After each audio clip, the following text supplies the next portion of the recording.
Nalan Xingde, a Manchu noble of the Qing dynasty, is remembered for his lyrical honesty.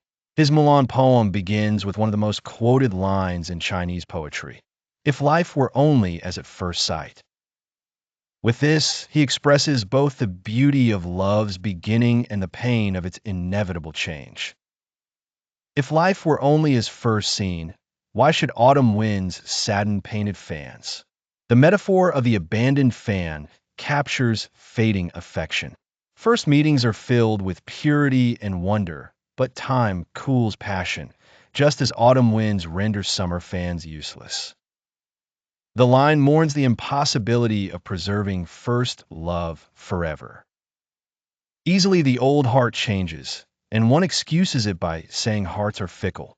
Here Nalan's tone shifts to bitter complaint.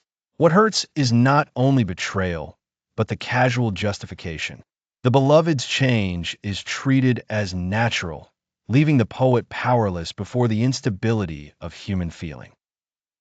Alluding to Emperor Xuanzong and Yang Yuhuan, vows made at Mount Li, yet separation and tragedy. Even their legendary devotion ended in loss.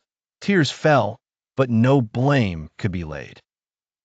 Nalan invokes this history to show that if even emperors cannot preserve love, how could he?